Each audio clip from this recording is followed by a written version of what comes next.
লকআপে উল্টো করিয়ে ঝুলিয়ে রেখে কয়েকজন পুলিশে মিলে বেধড়ক মারছে আমাকে। শুধু তাই নয়, পুরো উলঙ্গ করে ফেলেছে তারা আমায়। গায়ে বস্ত্র বলতে কোনো কিছুই নেই, শরীরে শুধু শর্ট প্যান্টটাই আছে। এমন জঘন্য মায়ের যেন দুনিয়ার বুকে আর কোনোদিন কেউ খায়নি। কি এমন খারাপ করেছি আমি যে তারা আমায় এমন জঘন্যভাবে পেটাচ্ছে? কারোর বাড়া ভাতেও তো ছাই দেইনি আমি। শুধু রাস্তার মধ্যে পুলিশ গাড়ি থেকে চাঁদা নেওয়ার সময় তাদের এটাই বলেছিলাম যে ভাই, এসব তো জঘন্য কাজ। এটা বলাই তারা আমায় ধরে এনে লকআপে পুরে দেয় আর এমন জঘন্যভাবে মারতে শুরু করে। স্যার, আমায় এমন বেধড়ক মারছেন কেন? আমি কি এমন করেছি? তুই আইনের মানুষের সাথে বেয়াদবি করেছিস, তাদের কাজে বাধা দিয়েছিস, তাই তোকে এমন শাস্তি দেয়া হচ্ছে। স্যার, আমি তো কোনো অন্যায় কিছু করিনি। আমি শুধু এটাই বলেছি যে চাঁদা নেওয়া খারাপ কাজ। তোর এটা বলাতেই দোষ হয়েছে। সমস্ত মানুষ চুপ ছিল, কিন্তু তুই কেন পাকনামি করতে গেলি? তাই তোর শাস্তি এটা। এই তোরা বেটাকে মেরে মাথা থেকে ভূত নামিয়ে দে, যাতে করে ভবিষ্যতে আমাদের কাজে আর বাধা না দেয়। স্যার, আপনারা কিন্তু এখন অন্যায় করছেন। আপনারা কিন্তু জানেন না যে আমি কে। এই বেটা, লেকচার কম দে। তুই যেই হবি না কেন, তাতে আমাদের বালও ছেড়া যাবে না। আর তোকে দেখেই বোঝা যাচ্ছে যে তুই কোনো ছেঁচড়া পরিবারের ছেলে পেলে। সো যা পারিস করে নিস। অফিসারের কথা শুনে চুপ হয়ে গেলাম, কারণ মূর্খ আর জাহেলদের কি বলবো, তাদের মাঝে ভালো মানুষের ছিটে ফোটাও নেই। তবে সত্যি বলতে, আমি যদি নিজের পরিচয় দেই তাহলে এরা সব কয়টা এসে আমার পায়ের উপরে হুমড়ি খেয়ে পড়বে। কিন্তু না, সেটা আমি করব না। তাহলে আমিও তাদের মতন জাহেল হয়ে যাব, কারণ তারা পাওয়ার এর অপব্যবহার করছে আর আমিও তাদের মতন নাম ব্যবহার করব। সো ওসব কিছুই আমি করব না, তাই চুপচাপ মাইর খেয়ে যাচ্ছি। সারা রাত তারা আমায় পিটিয়েছে, শরীরের এমন কোনো জায়গা বাদ রাখিনি যে তারা আমায় মারেনি।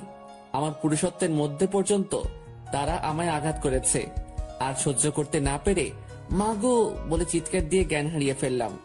তাও তারা আমায় ছাড়েনি। সকাল পর্যন্ত পিটিয়েছে তারা আমায়। তারপর সকাল হতেই থানার বাহিরে একটা ময়লার স্তূপের মধ্যে তারা আমায় ফেলে দিয়ে আসে।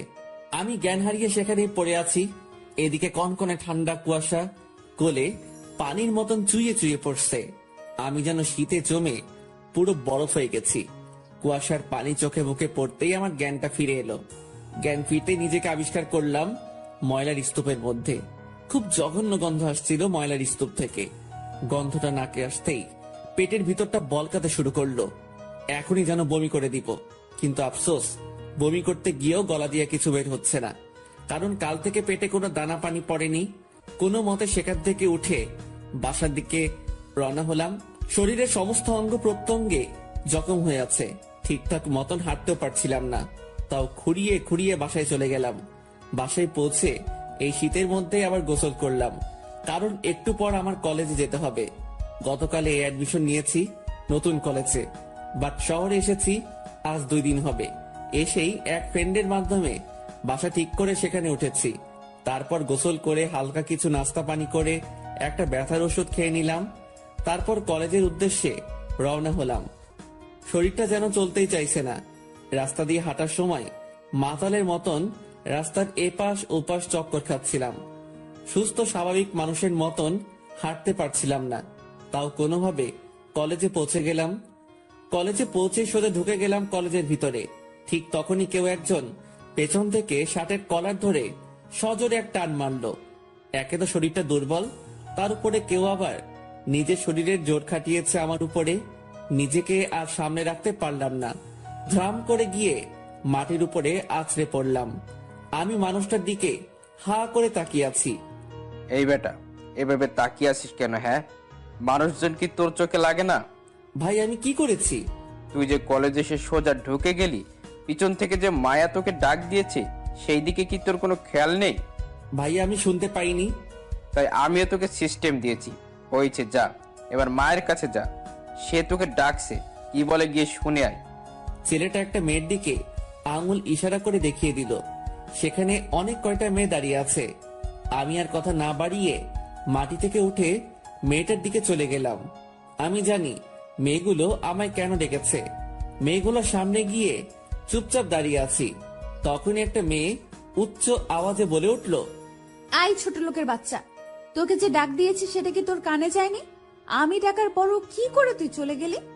মেয়েটার কথা শুনে বুঝতে বাকি নাই যে এটাই মায়া। মাশাআল্লাহ, দেখতে তো বেশ সুন্দর, কিন্তু মুখের ব্যবহার একদম নাউজুবিল্লাহ, যা কোনোভাবেই খাওয়া যায় না। কি রে বেয়াদব, কথা কানে যাচ্ছে না তোর? সরি, বলুন কি জন্য ডেকেছেন আমায়? বাপ রে, বেটা তো দেখি গালিগালাজ করছে। না, তোকে সাইজ করতে হবে। একে তো ডাক দেওয়ার পরেও ঘাট তারামু করে চলে গেছিস, দ্বিতীয়ত এখন কথা বলছি আর তুই অন্য মনস্ক হয়ে আছিস। প্লিজ আমায় কিছু করিয়েন না, আমি খুব অসুস্থ। না বললে তো হচ্ছে না, তোকে তো শাস্তি পেতেই হবে। প্লিজ, আমি আপনার কাছে হাত জোর করছি। না, তোর কোনো কথাই আমি শুনছি না। ওই যে দেখছিস মেয়েটাকে, সোজা গিয়ে তাকে জড়িয়ে ধরে চুমু খাবি, তাহলেই তুই ক্ষমা পাবি। প্লিজ আমায় রেহাই দিন। তোকে কিন্তু মেরে আদমরা করে ফেলবো বলে দিলাম। সোজা যেটা বলছি গিয়ে সেটা কর। কি আর করা, অপারক হয়ে মায়ার কথা শুনতে হলো। একটা মেয়েকে আঙুল দিয়ে দেখিয়ে দিয়েছে, সোজা গিয়ে তাকে জড়িয়ে ধরলাম। তারপর যখনই চুমু খেতে যাব, তখনই হুট করে সেই মেয়েটা সোজা আমায় পিছন ঘুরে লাথি মেরে দিল। লাথিটা এমন জায়গায় মেরেছে যে পুরো দম বের হয়ে যাচ্ছে আমার। এই ছোট লোকের বাচ্চা, তোর কত বড় সাহস যে তুই আমায় জড়িয়ে ধরিস? এই, তোরা কে কোথায় আছিস? মেয়েটার চিৎকার শুনে মায়া আর তার সাথে মেয়েগুলো দৌড়ে আসলো। এই রিমা, কি হয়েছে রে? আরে মায়া, বলিস না, এই জানোয়ার বাচ্চা হুট করে কোথা থেকে এসে আমার সাথে অসভ্যতামো শুরু করেছে। আই ছেলে, তোর সাহস তো কম না, তুই আমার বান্ধবীর সাথে অসভ্যতাম করিস। আপনি তো বললেন ওনাকে জড়িয়ে ধরে চুমু খেতে। কি? আমি তোকে কখন বলেছি? একটু আগে না বললেন যে ওনাকে জড়িয়ে ধরে চুমু খেতে? আপনার সাথে যারা আছে তাদেরকে জিজ্ঞেস করুন। এই, আমি কখন বলেছি রে বেটাকে যে রিমিকে গিয়ে চুমু খেতে? না, তুই তো বলিসনি। বেটা এনা গিয়ে নিজে নিজে এমন অসভ্যতম করেছে। কি রে, সবাই কি বলছে শোন। রিমি, আমি তাকে এসব বাজে কথা কখনোই বলিনি। না, ব্যাটাকে সাইজ করতে হবে। ধর তোরা ব্যাটাকে। রিমার কথা শুনে মায়া আর তার সাথে কয়েকজন আমাকে ঝাপটে ধরে ফেললো। তারপর কলেজের একটা ফাঁকা রুমে নিয়ে গিয়ে ইচ্ছে মতন মারতে শুরু করলো। আমি অসহায়ের মতন মার খেয়ে যাচ্ছি, কথা বলার মতন শক্তি হারিয়ে ফেলেছি আমি। খোদার দুনিয়ায় মানুষগুলো যে এতটা নিষ্ঠুর তা এদেরকে না দেখলে কোনো দিনও জানতে পেতাম না। মেয়েগুলো মিলে আমায় ইচ্ছে মতন মেরেছে, তারপর সেখানে ফেলে রেখে দিয়ে চলে যায়। আমি মারকে সেখানে পড়ে আছি, চোখ জোড়া দিয়ে টপ টপ করে পানি পড়ছে। আমি যেন আর আমার মধ্যে নেই। শরীরের যন্ত্রণা এতটা বিভৎসভাবে হচ্ছে যে তা বলে বোঝাতে পারবো না। হঠাৎ এই পাশ দিয়ে একটা ছেলে যাচ্ছিল, সে আমায় দেখতে পেয়ে দৌড়ে আসে। ভাই, আপনার কি হয়েছে? আর কে করেছে আপনার এই অবস্থা? মায়া নামের একটা মেয়ে আমায় মেরেছে। ভাই, ওই অহংকারী মেয়ের কথা যে কি আর বলবো। বাপের ক্ষমতা আছে দেখে যার তার উপর এসে ক্ষমতা প্রয়োগ করে। ভাই, আমাকে একটু পানি খাওয়ান, আমার খুব পানির তৃষ্ণা পেয়েছে। আচ্ছা দাঁড়ান, আমার ব্যাগে পানি আছে। সে ব্যাগ থেকে পানি বের করে দিল। আমি সেটা মিনিটের মধ্যে শেষ করে দিলাম। তারপর সেখানে বসে আছি, সে আমায় ধরে বসিয়েছে। ভাই, আপনাকে দেখে নতুন মনে হচ্ছে। হ্যাঁ, আমি নতুন এসেছি এই কলেজে ট্রান্সফার হয়ে। কিসে পড়েন আপনি? অনার্স দ্বিতীয় বর্ষে। তাহলে তো আমার ক্লাসমেট। যাক, তাহলে আর আপনি বলছি না, তুমি করেই বলছি। তারপর ছেলেটার সাথে গল্প শুরু করলাম। তার নাম রাফি। কথা বলতে বলতে দুজনের মধ্যে একটা ভালো বন্ধুত্ব হয়ে গেল। সে আমায় ধরে ধরে ক্লাসে নিয়ে গেল। সবাই আমার দিকে হা করে তাকিয়ে আছে, মনে হচ্ছে যেন আমি কোনো ভিন গ্রহের প্রাণী। কারোর সাথে কথা না বলে ক্লাসে ঢুকে গেলাম। রাফি আর আমি পাশাপাশি সিটে বসেছি। এখনো সবাই আমার দিকে ঘুরে ঘুরে তাকাচ্ছে। আমি চুপচাপ নিজের মতন বসে আছি। একটু পর স্যার এসে সবার সাথে আমার পরিচয় করিয়ে দিল। কারণ আসার আগে হেড স্যারের সাথে আলাপ করেছিলাম। তিনি সকল স্যারদেরকে আমার কথা বলে দেয়। স্যার যখন আমার পরিচয় করিয়ে দিচ্ছিল তখন মায়া চেঁচিয়ে ওঠে, স্যার, এসব গেও খ্যাতগুলো কলেজের জায়গা পায় কি করে? হ্যাঁ, কলেজের কি রেপুটেশন বলতে কিছুই নেই নাকি? যাকে তাকে হুটহাট করে কলেজে অ্যাডমিশন দিয়ে দিচ্ছে, তাহলে আমাদের আর দাম রইল কোথায়?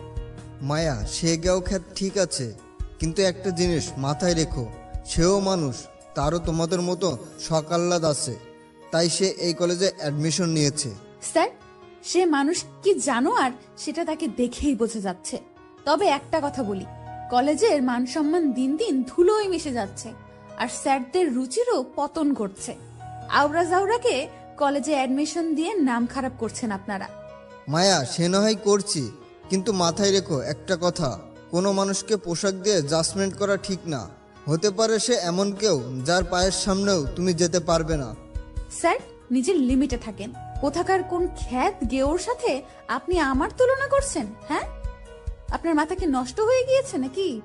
মায়া সেটা সময় দেখতে পাবে, এখন ক্লাস করায় মন দাও। স্যারের কথা শুনে অনেক ভালো লাগলো। স্যার কিন্তু আমার সম্পর্কে কিছুই জানেন না, তবুও তিনি অনেক সাপোর্ট করেছেন আমাকে। যাক, স্যারের বিচারমান দেখে অনেক খুশি লাগলো। তারপর স্যার লেকচার দিতে শুরু করলো। এদিকে আমিও স্যারের লেকচার শুনে মন দিলাম। দেখতে দেখতে পুরো ক্লাস শেষ করলাম। ক্লাস শেষ করে বের হতেই মায়া সামনে এসে দাঁড়ায়। এই ছোট লোক, শোন, স্যারের কথা শুনে লাফানোর কিছুই নেই। মায়া কারোর ধার ধারে না। কিছুদিন কলেজে থাক, তারপর মায়া কি জিনিস সেটা জেনে যাবি। আমি কোনো কথা বললাম না, চুপচাপ সেখান থেকে চলে আসলাম। রাফি গেটের সামনে দাঁড়িয়ে আছে। রাফির সাথে কিছুটা সময় কথাবার্তা বলে বাসার দিকে রওনা হলাম। হেঁটে হেঁটেই বাড়ি যাচ্ছি, হুট করে পিছন থেকে একটা গাড়ি এসে আমায় ধাক্কা দিয়ে রাস্তার সাইডে ফেলে দিল। নজর ঘোরাতেই দেখি মায়া নামক মেয়েটা। ছোট লোক, দেখ কত দামি গাড়ি করে চলাফেরা করি আমি, আর তুই হেঁটে হেঁটে বাড়ি যাচ্ছিস। তোর অকাত এতটুকুই। পেটা ছ্যাঁচড়া কোথাকার, হ্যাডাম তো নেই, তাও দৌড়ে চলে এসেছিস বড় কলেজে পড়ার জন্য। তারপর গাড়ি টান দিয়ে মায়া চলে গেল। মেয়েটার কথা শুনে মুচকে একটা হাসি দিলাম।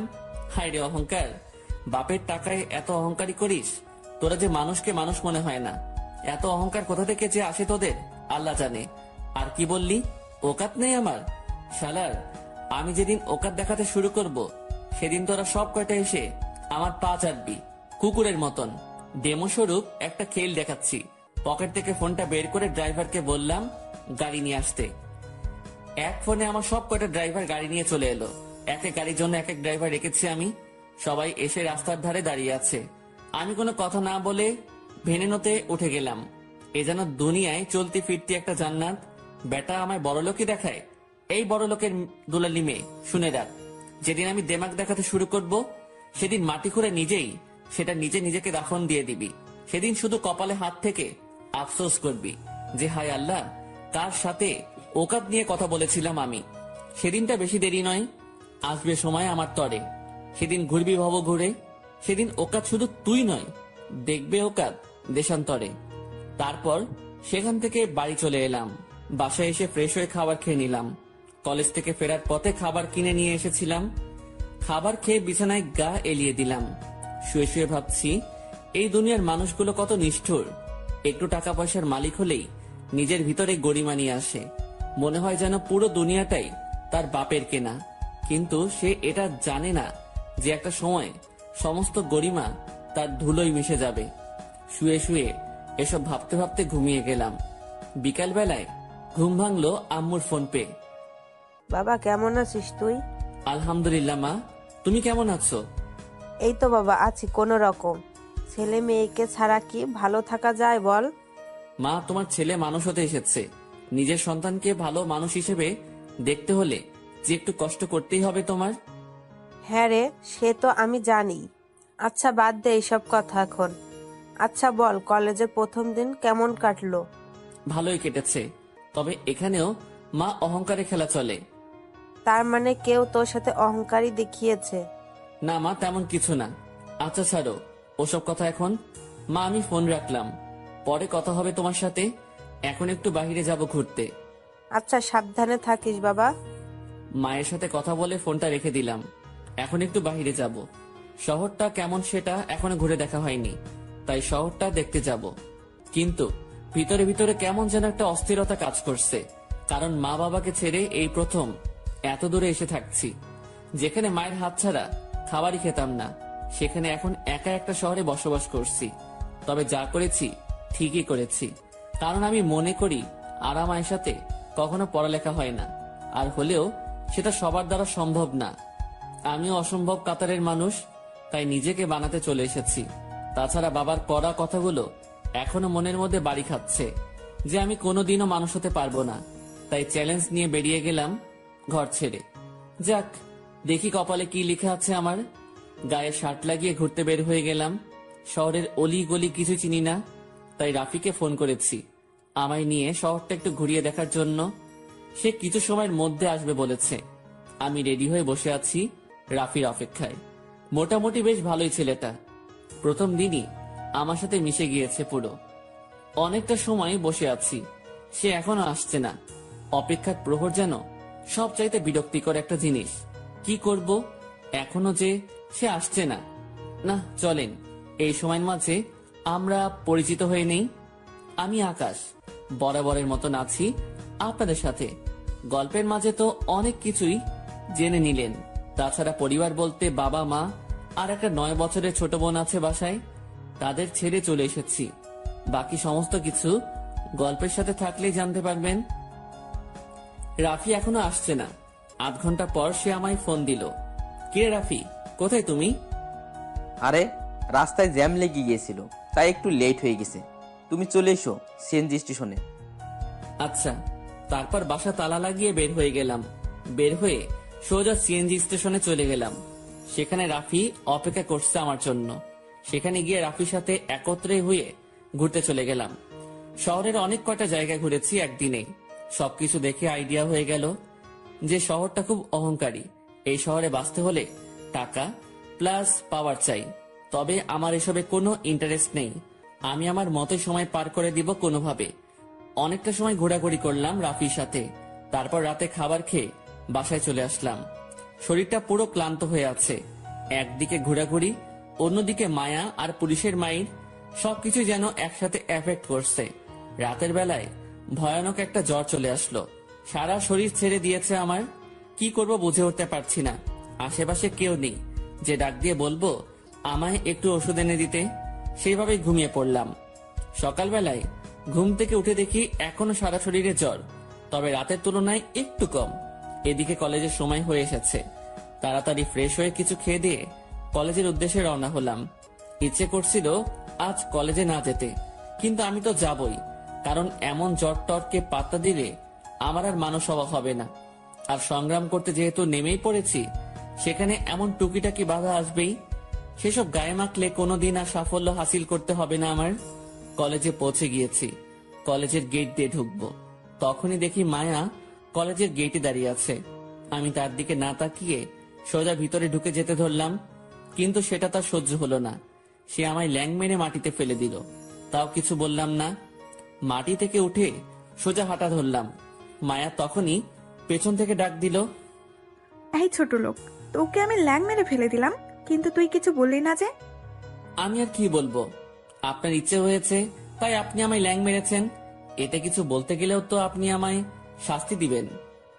যাক, তাহলে কিছুটা হলেও বুঝে গেছিস যে মায়া কি জিনিস। বাহ, ভালোই। চুপচাপ দাঁড়িয়ে আছি, কথার কোনো উত্তরই দিলাম না। আচ্ছা শোন, তোকে একটা কথা জিজ্ঞেস করার ছিল। তোকে দেখতে লাগে ছোট লোকের মতো, কিন্তু তুই এই কলেজে চান্স পেলে কি করে রে? আল্লাহ মেধা দিয়েছে, সেটা একটু খাটিয়েছি, তাই চান্স পেয়ে গেছি। বাহ, কথা তো অনেক বড় বড় বলিস। কিন্তু শোন, কখনো আমার সাথে টক্কর দিতে আসিস না, তাহলে কিন্তু কুকুরের মতো মরবি। না, দিব না। এবার আমি যাই। হ্যাঁ, যা। আমি সেখান থেকে চলে এলাম। অন্যদিকে মায়া এখনো সেখানে দাঁড়িয়ে আছে। একটু পর মায়ার ফ্রেন্ডরা কলেজে আসে। কি রে মায়া, এখানে দাঁড়িয়ে দাঁড়িয়ে কি করছিস? আরে, ছোট লোক যেটা কলেজে অ্যাডমিশন নিয়েছে তার একটু মজা নিলাম। বাহ, ভালোই তো। সকাল সকাল মুরগি পেয়ে গেছিস। তবে ছেলেটাকে আমার কেন জানি হাবলা মনে হয়। আর তাছাড়া কেমন চুপচাপ থাকে। দেখলি গতকাল তোর সম্পর্কে না জেনে কেমন মুখের উপরে কথা বললো। যেখানে কেউ তোর সাথে কথা বলার সাহসই করতে পারে না, সেখানে হ্যাবলাটা কেমন মুখের উপরে কথা বললো। সাদিয়া শোন, সে আমায় চিনত না, তাই সে বলেছে। তবে এখন সে আমায় ভালো করে চিনে গেছে। আশা করি আর কখনো সামনে এসে কথা বলার মতো সাহস করবে না। তবে ব্যাটাকে আরো কয়েকটা সবক দিব। মনের খায়েশাত এখনো মেটেনি তাকে মেরে। তাকে ভালো করে শিক্ষা দিতে না পারলেও আমার মন ভরবে না। ওকে, ঠিক আছে, যা করার করিস। এবার চল, ক্লাসে যাব। হ্যাঁ চল। মায়া আর তার ফ্রেন্ডরা মিলে ক্লাসে চলে গেল। এদিকে আকাশ ক্লাসরুমে চুপচাপ বসে আছে। রাফি এখনো ক্লাসে আসেনি। ক্লাসে বসে আছি, কিন্তু ভিতরে কি পরিমাণ খারাপ যে লাগছে তা বলে বোঝাতে পারবো না। তার উপরে একটু আগে অহংকারী মেয়েটা আমায় মাটিতে ফেলে দিয়েছে। শরীরটা পুরো লুজ হয়ে আছে। কোনো রকমে জিম ধরে ক্লাসে বসে আছি। একটু পর রাফি ক্লাসে এলো। সে আসতে না আসতেই স্যার ক্লাসে চলে এসেছে। রাফির সাথে কথা বলার সুযোগ পেলাম না। স্যার এসেই ক্লাস শুরু করে দিল। বসে বসে ক্লাস করছি। দেখতে দেখতে শেষ ঘন্টা চলে আসলো। শেষ ঘন্টা যেই স্যার করাবেন তিনি এখনো আসেনি, তাই বসে বসে রাফির সাথে কথা বলছি। অন্যদিকে মায়া আর তার সাথে কয়েকজন ক্লাস না করে ব্যাগ নিয়ে বের হয়ে গেল। আচ্ছা রাফি, ওরা যে ক্লাস না করে চলে যাচ্ছে, স্যার ওদের কিছু বলবে না? আরে ওই ডাকাত মেয়েকে কে কি বলবে? যেমন খুশি তেমন ভাবেই চলে ওই মেয়ে। ও, রাফির সাথে কথা বলছিলাম, তখনই স্যার চলে আসলো। তারপর ক্লাস একদম শেষ করে বের হলাম।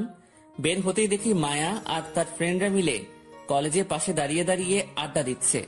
আমি তাদেরকে দেখে সাইড হয়ে গেলাম। রাফিও আমার সাথে সাথে চলে আসলো, কিন্তু সাইড হয়ে লাভ হলো না। মায়া আমায় পেছন থেকে ডাক দিল। এই ছোট লোক, এদিকে আয়। আমি আর রাফি মায়ার কাছে গেলাম। এই বেটা রাফি, তোকে কে আসতে বলেছে? হ্যাঁ, আমি ডেকেছি এই ছোট লোককে, কিন্তু তুই কেন আসলি? যা ভাগ এখান থেকে। রাফি মায়ার ভয়ে সেখান থেকে চলে গেল, আর আমি একা দাঁড়িয়ে আছি মায়ার সামনে। আল্লাহ না জানে কি করে এখন আমার সাথে। এই ছেলে, চল আমার সাথে। কোথায় যাব? আমরা শপিং এ যাব, আর তুই আমাদের জিনিসপত্র কেয়ার করবি। প্লিজ, আমি পারবো না, আমার শরীর অনেক খারাপ। এই বেটা, আমার মুখের উপরে কথা বলিস? এটা বলে আকাশের কান টানতে টানতে মায়ার গাড়ির সামনে নিয়ে যায়। চল সোজা আমাদের সাথে। মেয়েটা আমায় জোর করে গাড়িতে তুলে তাদের সাথে নিয়ে গেল। গাড়ি শপিং মলের সামনে এনে দাঁড় করিয়েছে। শোন, তুই এখানেই থাক, আমাদের শপিং শেষ হলে সবকিছু এনে গাড়িতে উঠাবি। কিছুই বললাম না মেয়েটাকে। তারা তাদের মতন বলে শপিং মলের ভিতর ঢুকে গেল, আর আমি গাড়ি থেকে একটু দূরে দাঁড়িয়ে আছি। আকাশে ঠাডা পড়া রোদ, অথচ ঝড়ের কারণে ভয়ঙ্কর ঠান্ডা লাগছে আমার।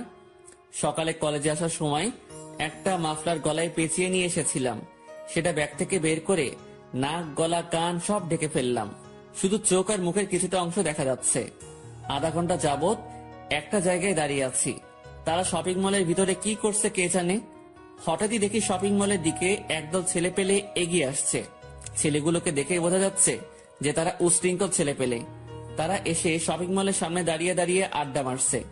এমন সময় মায়া আর তার সাথে সকলেই ব্যাগ ভরে শপিং করে এনে আমার হাতে ধরিয়ে দিল। এই ছোট লোক, এইগুলো গাড়িতে সাজিয়ে রাখ। আচ্ছা, আমি ব্যাগগুলো নিয়ে গাড়ির মধ্যে সেট করছি। অন্যদিকে ছেলেগুলো মায়াদের দিকে তাকিয়ে বাজে বাজে মন্তব্য করছে। আমি সমস্ত ব্যাগ গাড়িতে সেট করে দিয়ে দাঁড়িয়ে আছি। ছেলেগুলো এখনো বাজে বাজে কথা বলছে। মামা দেখ, মালগুলা সেই না? হ্যাঁ রে মা, একবার পাইলে পুরো সেই করে খাতির যত্ন করতাম। ছেলেগুলোর এসব কথা শুনে মায়া ছেলেগুলোর দিকে এগিয়ে যায়, আর আমি ঠায় সেখানে দাঁড়িয়ে আছি। এই ছেলে, তোদের সমস্যা কি রে? হ্যাঁ, অনেকটা সময় ধরে দেখছি তোরা আমাদের নিয়ে বাজে বাজে কথা বলিস। তোরা চিনিস আমি কে? এই মেয়ে, তোরে চিনার কি আছে রে? তুই একটা মেয়ে, মেয়ে মানি মাল, আর মাল মানি ভোগের পাত্র। ছেলেগুলোর মুখে এসব কথা শুনে মায়া ঠাস করে একটা থাপ্পড় লাগিয়ে দেয়, আর সাথে সাথে ছেলেগুলো খেপে যায়। আমি এখনো সেখানে দাঁড়িয়ে দাঁড়িয়ে তামাশা দেখছি, আর তামাশা দেখা ছাড়া কি বা করার আছে। এই মেয়ে, তো কত বড় সাহস, তুই আমারে থাপ্পড় মারিস? বলেই ধ্রাম করে মায়ার গালে সজোরে একটা থাপ্পড় বসিয়ে দেই। মায়া থাপ্পড়ের টাল সামলাতে না পেরে মাটিতে পড়ে যায়। তারপর ছেলেটা মায়ার চুলের মুঠি ধরে তলপেট বরাবর সজোরে এক লাথি মারে। মায়া ব্যথায় মাগো বলে চিৎকার দিয়ে কান্না করে দেয়। ছেলেগুলোর কাণ্ড দেখে যেন শরীরে রক্ত মাথায় উঠে গেল, কিন্তু চুপচাপ দাঁড়িয়ে আছি আমি, কারণ দেখি মায়ার সাথে ফ্রেন্ডগুলো কিছু করে নাকি আগে, কিন্তু না, তারাও ভয়ে চুপসে আছে। ওদিকে ছেলেগুলো মায়াকে মেরেই চলেছে। না, এবার আমাকে কিছু একটা করতে হবে। ছেলেগুলো ডেকে এগিয়ে গেলাম। মায়া চেঁচিয়ে কান্না করছে। গিয়েই ছেলে একটার কলার ধরে টান দিয়ে সজোরে এক লাথি মেরে দিলাম বুকের মধ্যে। লাথি খেয়ে ছেলেটা সাথে সাথে মাটিতে লুটিয়ে পড়ল। আর তার সাথে ছেলেগুলো এই দৃশ্য দেখে দৌড়ে আসলো আমার দিকে, আমাকে মারার জন্য। তারা চারপাশ থেকে আমাকে ঝাপটে ধরে ফেলছে। আমি নড়াচড়াও করতে পারছি না। আসলে জ্বরের কারণে শরীরে শক্তি নেই। তাদের থেকে একটা ছেলে এসে আমার মুখ থেকে মাফলারটা টান দিয়ে খুলে ফেলে। সে আমার ফেস দেখে এক দৌড়ে সেখান থেকে পালিয়ে যায়। ছেলেটা দৌড়াচ্ছে আর চেঁচাচ্ছে, আমার জীবনের আমিই ভালোবাসি, আমি পালিয়ে যাচ্ছি। তোদের জীবন নিয়ে যদি মায়া থাকে তাহলে সব কয়টা পালা এখান থেকে, না হয় আর কোনোদিন তোদের সাথে আমার দেখা হবে না। কারণ তোরা যাকে ধরে রেখেছিস সে কোনো মানুষ না, সে মানুষরূপী একটা আজরাইল। ছেলেটার কথা শুনে যেই দিকে পেরেছে পালিয়েছে। চোখের সামনে আর একটাকেও দেখতে পারছি না, খালি মায়া মাটিতে পড়ে কান্না করছে। সবাই এই দৃশ্য দেখে হা করে তাকিয়ে আছে আমার দিকে। সবার চোখ জোড়া কপালে উঠে যাওয়ার মতন অবস্থা। সত্যি যেন মনে হয় তারা নিজের চোখের সামনে আজরাইলকে দেখে ফেলেছে। আমি চুপচাপ দাঁড়িয়ে আছি। সবার এরকম করে চোখ পাকিয়ে তাকিয়ে থাকা যেন কেমন এক ধরনের লাগছিল। না, নিজেকে আড়াল করতে হবে। কোনো কিছু না ভেবে মায়ার হাত আলতোভাবে ধরে মাটি থেকে উঠালাম তাকে। কিন্তু সে আমায় অবাক করে দিল। সে খপ করে আমায় জড়িয়ে ধরে কান্না করতে শুরু করলো। সবাই যেন এই দৃশ্য দেখে পুরো অবাক। সকলেই আমাদের দিকে এগিয়ে আসে। মায়া, তুই ঠিক আছিস তো? মায়ার কোনো উত্তর নেই। সে আমাকে জড়িয়ে ধরে কেঁদেই চলেছে। এই মায়া, কথা বলছিস না কেন তুই? হ্যাঁ, আমার কোনো কথা বলতে ইচ্ছে করছে না। তোরা প্লিজ কিছুটা সময় আমাকে ওর কাছে থাকতে দে। মায়া, কি সব বলছিস তুই? হ্যাঁ, আমি যা বলেছি কানে শুনেছিস তো তোরা? তারপরেও কেন খামোখা প্রশ্ন করছিস? কেউ আর কোনো কথা বলল না। সবাই মায়ার কথা শুনে চুপ হয়ে গেল। এদিকে আমার ভিতরে অস্থির লাগছে বিশাল রকমের, তাও চুপচাপ দাঁড়িয়ে আছি। একটু পর মায়া আমায় ধাক্কা দিয়ে সরিয়ে দিল। আমি ওর কাণ্ড দেখে অবাক চোখে তাকিয়ে আছি তার দিকে। সে নিজেই জড়িয়ে ধরলো, আবার নিজেই ধাক্কা দিয়ে সরিয়ে দিল। আল্লাহ, না জানি কি করে এখন আবার আমার সাথে। এই বেয়াদব ছেলে, তোর তো জ্বরে গা পুড়ে যাচ্ছে। তুই এত জ্বর নিয়ে দাঁড়িয়ে আছিস কি করে? হ্যাঁ, আমি তো আগেই বলেছিলাম যে আমার শরীর খারাপ, কিন্তু তাও আপনি আমার কান টেনে এখানে নিয়ে এসেছেন। তাই বলে কি তুই চুপচাপ থাকবি? হ্যাঁ, একবার মুখ ফুটে তো বলতে পারতিস যে তোর জ্বর উঠেছে, তাহলে তো তোর উপরে আর জোর খাটাতাম না।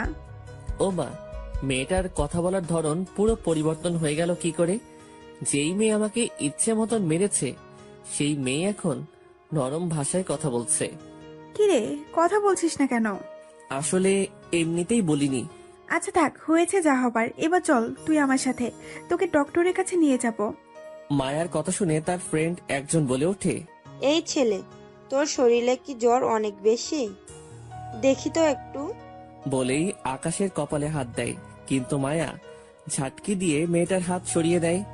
আই, তোরা কেউ ওকে স্পর্শ করবি না, ওকে শুধু আমি স্পর্শ করব। ছেলেগুলো যখন আমায় মারছিল তখন সে এসে আমায় বাঁচিয়েছে। আমি মাটিতে পড়ে কান্না করছিলাম, সে এসে আমার হাত ধরে উঠিয়েছে। তোরা তখন ওর ঠাই দাঁড়িয়েছিলি। সো এই ছেলেকে তোরা কেউ স্পর্শ করতে পারবি না। ওকে স্পর্শ করলে একমাত্র আমি করব। মায়া, তুই এই ছোট লোক ছেলের জন্য আমাদের সাথে এমন ব্যবহার করবি? তাহিয়া, মুখ সামলে কথা বল। সে হতে পারে ছোট লোক, কিন্তু সে মনের দিক দিয়ে অনেক বড়। সো ওকে নিয়ে আর একটা বাজে কথা বললেও তোদের খবর করে ছেড়ে দেবো আমি। মায়া, এতটা পাল্টে গেলি কি করে মুহূর্তের মাঝে? তাহিয়া প্লিজ যা তো, আমার এখন কোনো ধরনের বকবক করতেই ভালো লাগছে না। প্লিজ তোরা সবাই আমার গাড়ি করে বাসায় চলে যা, আমি ওকে নিয়ে হসপিটালে যাব। ওকে, ঠিক আছে, আমরা চলে যাচ্ছি। এদিকে আমি তো পুরো টাসকি মায়ার কথা শুনে। সে মিনিটের মধ্যেই কেমন পাল্টে গেল। মায়ার ফ্রেন্ডরা সবাই গাড়ি নিয়ে বাসায় চলে গেছে। এদিকে মায়া আমার জন্য রিক্সা দাঁড় করিয়েছে। তারপর আমায় ধরে রিক্সায় উঠাই। আঙ্কেল, হসপিটাল নিয়ে চলেন। আচ্ছা মামনি। আমি চুপচাপ বসে আছি রিক্সার মধ্যে। শরীর গিরগির করে কাঁপছে আমার। পাশ থেকে মায়া হয়তো সেটা লক্ষ্য করেছে। সে একদম আমার শরীরের কাছে চলে আসলো। পুরো গায়ে গায়ে ঘেঁষে বসেছে সে আমার। আমার শরীরের কম্পন যেন আরো বেড়ে গেল। আমি নিজেকে আর সামনে রাখতে পারছিলাম না। মাথাও ঘুরতে শুরু করেছে আমার। মনে হয় যেন এক্ষুনি মাথা ঘুরে রিক্সা থেকে পড়ে যাব। চোখ মুখ বন্ধ হয়ে আসছিল আমার, একদম পুরোপুরি নিস্তেজ হয়ে আসছে শরীর। না, আমার আর টিকে থাকা সম্ভব না। মাথা চক্কর দিয়ে পড়ে যেতে ধরলাম রিক্সা থেকে। ঠিক তখনই মায়া আমায় এক টান দিয়ে নিজের বুকে নিয়ে নিল। এই ছেলে, কিচ্ছু হবে না তোমার। এই তো হসপিটালে চলে এসেছি আমরা। তুমি আর একটু সময় আমার বুকে মাথা রেখে চোখ বুজে থাকো। যদিও সেন্স নেই নিজের মধ্যে, তবে বুঝতে পারছিলাম যে মেয়েটা আমার সাথে এখনো অস্বাভাবিক আচরণ করছে। কিন্তু আমার এখন এসব নিয়ে ভাবার মতন পরিস্থিতি নেই। আমি মেয়েটার বুকে মাথা রেখে হেলান দিয়ে চুপচাপ বসে আছি, আর সে আমায় ধরে রেখেছে 2 হাত দিয়ে। এক হাত দিয়ে আমার শরীর পেঁচিয়ে ধরেছে, আরেক হাত আমার মাথার নিচে আলতো করে দিয়ে রেখেছে। দেখতে দেখতে হসপিটাল পৌঁছে গেলাম। মায়া আমায় ধরে ধরে হসপিটালের ভিতরে নিয়ে গেল। ডক্টর, দেখেন তো ওর কি হয়েছে। ডক্টর আমাকে চেক আপ করে বলল, দেখুন, পেশেন্টের শরীর অনেক দুর্বল, তাছাড়াও জ্বরের মাত্রাটাও অনেক বেশি। পেশেন্টকে তাড়াতাড়ি স্যালাইন দিতে হবে। ডক্টর, যা করার করেন, বাট সে যেন সুস্থ হয়ে ওঠে। ডক্টর তাড়াতাড়ি একজন নার্সকে ডেকে বলল আমাকে বেডে নিয়ে গিয়ে স্যালাইন লাগিয়ে দিতে। নার্স ডক্টরের কথা মতন আমায় বেডে নিয়ে সে স্যালাইন লাগিয়ে দিল। শরীরটা এতটা দুর্বল লাগছিল যে আমি বেডের মধ্যেই ঘুমিয়ে পড়লাম। এক ঘুমে সোজা রাত হয়ে গিয়েছে। ঘুম ভাঙতে দেখি মায়া আমার পাশে বসে আছে। বসে বসে আমার মাথায় হাত বুলিয়ে দিচ্ছে। এত রাত হয়ে গেল, আপনি এখনো বাসায় যাননি? না, কি করে বাসায় যাব তোমায় এইভাবে ফেলে রেখে? মেয়েটার কথা শুনে অবাকের পর অবাকই হচ্ছে খালি। এই তো গতকালই মেয়েটা আমায় মারলো, আর আজ সেই মেয়েই আমার জন্য টেনশন করছে। তোমার কেমন লাগছে এখন? একটু ভালো। যাক, চিন্তা মুক্ত হলাম। তোমার স্যালাইনও শেষ হয়ে এসেছে। দাঁড়াও, ডক্টরের সাথে কথা বলে তোমায় বাসায় পৌঁছে দিয়ে আসছি। আচ্ছা। মেয়েটা ডক্টরের সাথে কথা বলে আমায় পৌঁছে দিয়ে গেল। এই যে ছেলে, কাল কিন্তু কলেজে যাবে না। আগে সুস্থ হও, তারপর কলেজে যাবে। আর ওষুধগুলো কন্টিনিউ করবে। আমি কিছু খাবারও কিনে দিয়েছি ব্যাগের মধ্যে, সেটা খেয়ে রাতে ওষুধ খেয়ে নেবে। আচ্ছা। তারপর মেয়েটা চলে গেল। এদিকে আমি বাসায় পৌঁছে হালকা কিছু খেয়ে নিলাম। পরে খেয়ে দিয়ে ওষুধ খেয়ে নিলাম। তারপর শুয়ে পড়লাম। মেয়েটার আচরণগুলো এখনো আমার চোখে ভাসছে। মনে হচ্ছিল যেন সে আমার বিয়ে করা বউ। এমন করে কেয়ার করছিল সে আমার। এসব নিয়ে ভাবতে ভাবতে কখন যে ঘুমিয়ে গেছি তা নিজেও বলতে পারবো না। সকালবেলায় ঘুম ভাঙতে দেখি মায়া আমার মাথার কাছে বসে আছে। আমি মেয়েটাকে দেখে থতমত খেয়ে গেলাম। এই যে, আপনি কখন এলেন? সকাল 7টা বাজে। ঘড়ির দিকে তাকিয়ে দেখি 9টা বাজে। তার মানে মেয়েটা এসে 2 ঘন্টা যাবৎ আমার জন্য বসে আছে। সত্যি মেয়েটার আচরণ দেখে নিজের কাছে নিজেরই অবাক লাগছে। আচ্ছা, এখন শরীর কেমন? জ্বরটা হয়তো একটু কমে এসেছে, কিন্তু শরীরের দুর্বলতা আগের মতোই। সব ঠিক হয়ে যাবে। সেদিন সারাদিন মেয়েটা আমার বাসায় ছিল। আমায় নিজের হাতে জোর করে খাইয়ে দিয়েছে। মেয়েটার কেয়ার জন্য ভিতরটাকে ক্ষত বিক্ষত করে দিচ্ছে আমার। তারপর সন্ধ্যা হতেই সে চলে যায়। যাওয়ার আগে আলতো করে একবার জড়িয়েও ধরেছিল, তারপর চলে গেছে। এদিকে আমার মনের ভিতরে তো পুরো আগুন ধরিয়ে দিয়েছে সে আগুন কি করে শান্ত করব তা আমার জানা নেই। এইভাবেই দিনটা কেটে গেল। পরের দিন সকালবেলায় শরীরটা একটু ভালো লাগায় কলেজে চলে গেলাম। কলেজে গিয়ে দেখি কেউ কলেজে আসেনি। কেউ বলতে মায়া আর তার সাথে কেউ আসেনি। আমি ক্লাসে চলে গেলাম। ক্লাসে গিয়ে দেখি রাফি আর কিছু ক্লাসমেট নিজেদের মধ্যে কথা বলছে, আবার কেউ বসে আছে। আমিও চুপচাপ বসে পড়লাম। রাফি আমায় দেখে কাছে চলে এলো। এই আকাশ, গতকাল কি হয়েছিল যে কলেজে আসলে না? আরে শরীরটা একটু খারাপ থাকে, আসতে পারিনি। ও, এখন শরীর কেমন আছে? আছে মোটামুটি আগের চেয়ে ভালোই। দুজনে গল্প করতে করতে সবাই চলে এলো। ক্লাসের স্যারও ক্লাস করাতে চলে এলো, কিন্তু মায়া আর তার সাথে কেউ আসেনি। দূর, আসলে আসুক, না আসলে নাই। আমি আমার মতন ক্লাসে মন দিলাম। ক্লাস করছিলাম, হঠাৎই অন্য ডিপার্টমেন্টের একজন এসে বলে গেল, স্যার আকাশকে, তাকে মায়াপু ডাকছে। মেয়েটার অশান্তি করা ছাড়া কি কোনো কাজ নেই? ছেলেটা ভালোই ভালোই ক্লাস করছে, এখন তাকে নিয়ে গিয়ে বিরক্ত করবে। এই আকাশ, যাও তো দেখে আসো মায়া কেন তোমায় ডাকছে। আশা করি উল্টোপাল্টা কিছু করাবে তোমাকে দিয়ে, তাই ডেকেছে। আমি চুপচাপ ক্লাস থেকে বের হয়ে গেলাম। কি সাংঘাতিক মেয়ে বাবা, সে নিজে তো ক্লাস করে না, আবার আমাকে ক্লাস থেকে ডেকে পাঠায় অন্যদের সামনে। যেখানে স্যার উপস্থিত রয়েছে সেখানে সে হুকুম মতো চালাচ্ছে। তার মনে কি একটু ভয়ভীতি নেই নাকি আল্লাহ জানে। ক্লাস থেকে বের হতেই দেখি মায়া আর তার ফ্রেন্ডগুলা কলেজ গেটের পাশে বসে বসে আড্ডা মারছে। আমি চুপচাপ হেঁটে তাদের সামনে চলে গেলাম। আপনি কি আমায় ডেকেছেন? হ্যাঁ ডেকেছি, দেখি আমার পাশে এসে বসো। এই তোরা ওকে একটু জায়গা দে। আমি মায়ার পাশে গিয়ে বসলাম। পাশে গিয়ে বসতেই সে আমার কপালে হাত দিয়ে বলে, জ্বর তো মোটামুটি সেরে গেছে তাই না? হ্যাঁ, জ্বর সেরে গেছে। যাক ভালোই হয়েছে। আচ্ছা সকালে কিছু খেয়েছো? খেয়েছি, তবে তেমন কিছু নয়। হালকা নাস্তা করে কলেজে চলে এসেছি। এখন যদি তোকে আমি মাইল লাগিয়ে দেই, তোকে বলেছি পেট ভরে খাবার খাবি আর ওষুধগুলো কন্টিনিউ করবি, কিন্তু তোর তো দেখি কথাই কানে যায় না। আসলে খেতে ইচ্ছে করছিল না, তাই ভালো করে খাইনি। আকাশের বাচ্চা, মেজাজ খারাপ করবি তো সোজা গাল লাল করে দেব। তোর ইচ্ছার গুষ্টি মারি আমি। চল তুই আমার সাথে এখন। এই তোরা একটু থাক, আমি ওকে ক্যান্টিন থেকে কিছু খাইয়ে নিয়ে আসি। মায়ার কথা শুনে পাশ থেকে একজন বলে উঠল, মায়া, ওকে নিয়ে তুই একটু বেশি আদিক্ষেতা করে ফেলছিস বলে মনে হচ্ছে না? শোন, এইবার বলেছিস তো বলেছিস, কিন্তু দ্বিতীয়বার ওকে নিয়ে একটা বাজে কথা যদি বলিস, তাহলে সেদিনের পর থেকে আমার সাথে তোদের সমস্ত সম্পর্ক শেষ। বাকি সবাইকে নিয়ে বল, বাট ওকে নিয়ে একটা ওয়ার্ডও নয়। আমি তো মায়ার কথা শুনে পুরো থ। সে রেগে মেগে আমার হাত ধরে টানতে টানতে ক্যান্টিনে নিয়ে গেল।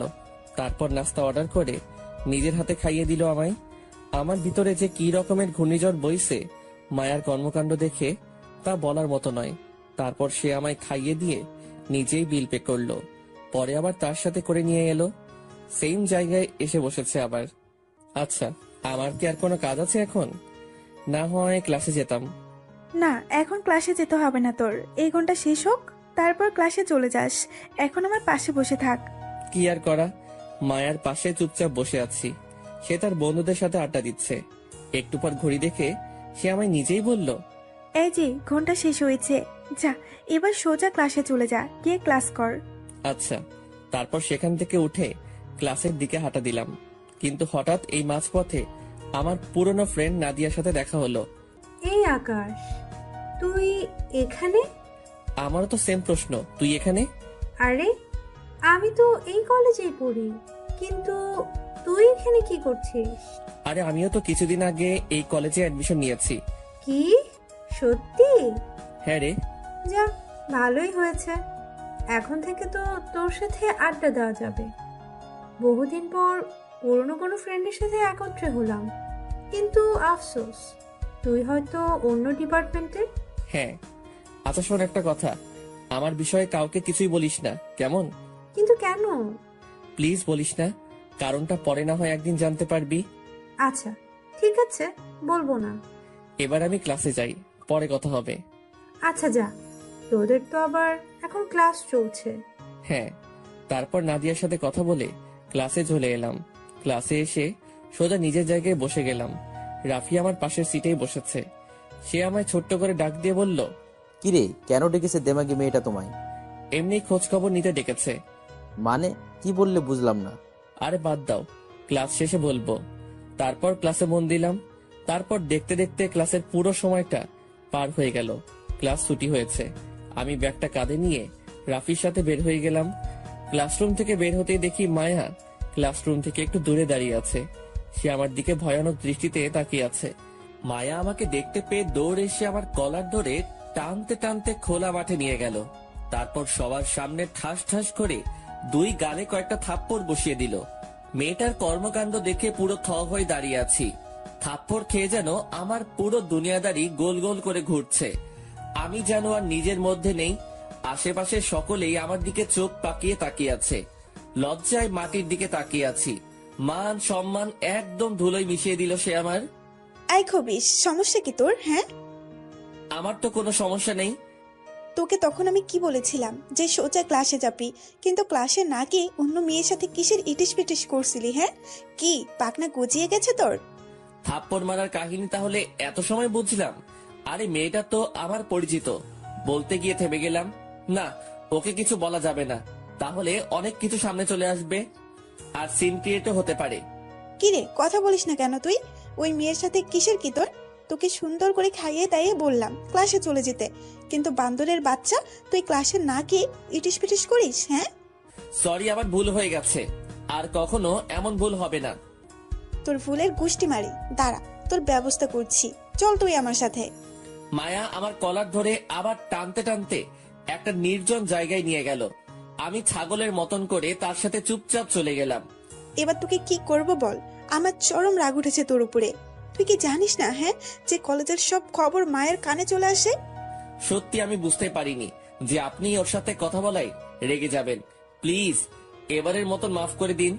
এত সহজে তো তোকে মাফ করব না, কিছু একটা শাস্তি তো তোকে পেতেই হবে। যা ওই জায়গায় গিয়ে কান ধরে এক পা উঠিয়ে দাঁড়িয়ে থাক। প্লিজ মাফ করে দিন না এবারের মতন। কবিস, কথা না বাড়িয়ে চুপচাপ যেটা বলেছি গিয়ে সেটা কর, না হয় থাপ্পড়ে গালের দাঁত সব কয়টা ফেলে দেব। কি আর করা, মেয়েটার রাগ দেখে কলিজা যেন শুকিয়ে গেছে আমার। চুপচাপ বাধ্য ছেলের মতন গিয়ে মায়ার কথা মতন কাজে লেগে পড়লাম। কান ধরে এক পা উঠিয়ে দাঁড়িয়ে রইলাম। সে রাগে ফসফস করছে, এদিকে আমি পুরো লজ্জায় শেষ, কারণ এমন জায়গায় সে আমায় দাঁড় করিয়েছে যেখান দিয়ে কলেজের সমস্ত ছেলে মেয়ে যাতায়াত করে। কিন্তু লজ্জা পেলেও কিছু করার নাই। প্রায় আধ ঘন্টা খানিক সে আমায় দাঁড় করিয়ে রাখলো। আমার পা ঝিমঝিম করছে, আর দাঁড়িয়ে থাকার শক্তি নেই আমার। তবে যেভাবেই হোক না কেন, সে যতক্ষণ না আমার সাজা মওকুফ করবে ততক্ষণ আমার দাঁড়িয়ে থাকতেই হবে। মায়া এখনো সেই জায়গায় বসে আছে। একটু পর তার কিছু ফ্রেন্ড তার কাছে আসে।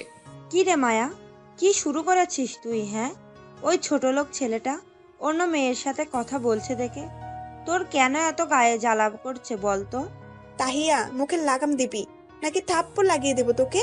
তুই কাকে নিয়ে কি বলছিস? হ্যাঁ মায়া, তুই ওই ছ্যাঁচড়া ছেলের জন্য আমায় মারতে চাইছিস? তাহিয়া, সত্যি তুই কিন্তু এবার আমার হাতে থাপ্পড় খাবি। এটা তোর সেকেন্ড ওয়ার্নিং। এরপর থেকে আকাশকে নিয়ে আর একটা বাজেও কথাও বলবি না। কান খুলে শুনে রাখ একটা কথা, সে যেমনই হোক না কেন, কিন্তু সে আমার পাগল, আর আমার পাগলকে নিয়ে কেউ কিছু বললে তাকে আমি ছাড়বো না। আচ্ছা সরি, আর বলবো না, কিন্তু দেখ ছেলেটা মাটিতে পড়ে আছে। এদিকে আমি দাঁড়িয়ে থাকতে থাকতে ব্যালেন্স হারিয়ে মাটিতে পড়ে গেলাম। আর কত সময় একটা মানুষ এক পায়ে ভর করে মাটিতে দাঁড়িয়ে থাকতে পারে? ঠিক তখনই মায়া দৌড়ে আসে। এই পাগল, কি হয়েছে তোর? দেখি কিভাবে পড়লি তুই। সরি, আমার পা খুব ব্যথা করছিল আর সামনে রাখতে পারছিলাম না নিজেকে, তাই ব্যালেন্স হারিয়ে মাটিতে পড়ে গেছি। দেখি উঠে দাঁড়া, আমি তোকে সাহায্য করছি। মায়া আমার নিজের হাত দিয়ে ধরে উঠালো, কিন্তু দুঃখের বিষয় পা দুইটার 12টা বেজে গেছে। আবারও ধ্রাম করে মাটির উপরে পড়ে গেলাম। আমার এই অবস্থা দেখে মায়াও মাটিতে বসে গেল। ও আল্লাহ, আর পারছি না। এই পাগল, তুই কেন অমনটা করতে গেলি বলতো? তুই অমনটা করে আমার রাগ উঠিয়ে দিলি, পরিশেষে এখন তোর এই কষ্ট হচ্ছে। সত্যি আমি ভুল করে ফেলেছি, আর কখনো করব না। আর কখনো করলে কিন্তু একদম জানে মেরে ফেলবো। আসো দেখি, কাছে আসো। বলে এক টান দিয়ে আকাশকে তার কাছে নিয়ে গেল। তারপর জড়িয়ে ধরে পাগলের মতন চুমু খেতে শুরু করলো। মেয়েটার কাণ্ড দেখে পুরো থ হয়ে আছি। কি করছে কি মেয়েটা? সে আমায় সবার সামনে জড়িয়ে ধরে চুমু খাচ্ছে।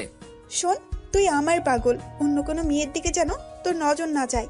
আর শাস্তি দেওয়ার জন্য সরি, খুব কষ্ট হয়েছে তোর, তাই না? এই যে আমি হাতল করে দিলাম, দেখবি সব কষ্ট দূর হয়ে যাবে। মেয়েটার কথা শুনে ভিতরে যেন প্রবল গতিতে তুফান বইছে। সত্যি কি সে আমাকে ভালোবাসে?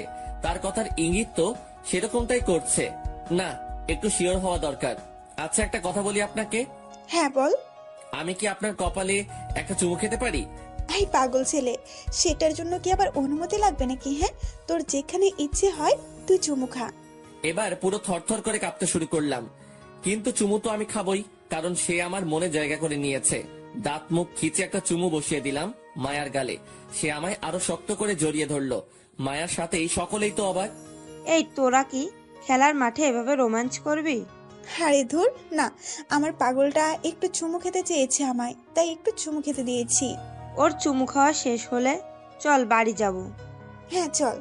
আর পাগল শোন, সোজা বাসায় চলে যাবি গাড়ি করে, রাস্তায় কোনো এদিক ওইদিক করবি না। আচ্ছা। তারপর মায়া তার বান্ধবীদের সাথে চলে গেল। এদিকে আমি রিক্সা নিয়ে সোজা বাসায়। বাসায় এসে রোজের মতন খেয়ে দিয়ে জম্পেশ একটা ঘুম দিলাম। বিকাল বেলায় ঘুম ভাঙলো ফোনের আওয়াজে। বালিশের পাশ থেকে ফোনটা হাতে নিয়ে দেখি অচেনা একটা নাম্বার। আমি ফোনটা রিসিভ করে সালাম দিলাম। এই আকাশ, কি করছিস তুই? কণ্ঠ শুনে বুঝতে পারলাম মায়া ফোন দিয়েছে। আসলে একটু ঘুমিয়েছিলাম, আপনার ফোন পেয়ে ঘুম ভাঙলো। শোন, তাড়াতাড়ি উঠে ফ্রেশ হয়ে কলেজের সামনে চলে আয়। আমি গাড়ি নিয়ে সেখানে ওয়েট করছি। কোনো কাজ আছে কি? সেটা আসলেই দেখতে পারবি, তুই তাড়াতাড়ি আয়। আচ্ছা, ফোনটা রেখে দিয়ে তাড়াতাড়ি রেডি হয়ে কলেজের সামনে চলে গেলাম। সেখানে গিয়ে দেখি মায়া গাড়ি নিয়ে দাঁড়িয়ে আছে। আয়, গাড়িতে ওঠ। আমি চুপচাপ গাড়িতে উঠে বসলাম। সে আমাকে ড্রাইভ করে নিয়ে গিয়ে শপিং মলের সামনে দাঁড় করালো। চল ভেতরে চল, তোর জন্য কিছু কেনাকাটা করব। আরে আমার কিছু লাগবে না। বেশি বক বক করিস না, সোজা ভেতরে চল। আচ্ছা, কি আর করা। সে আমায় জোর করে শপিং মলে নিয়ে গেল। তারপর অনেক কয়টা শার্ট প্যান্ট কিনে দিল।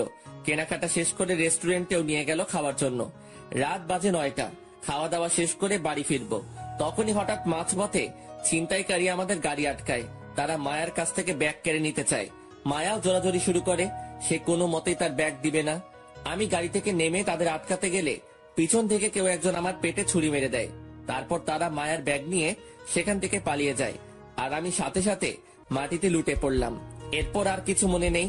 3 দিন পর আমার জ্ঞান ফিরে। জ্ঞান ফেরার পর নিজেকে আবিষ্কার করলাম হসপিটালের বেডের মধ্যে।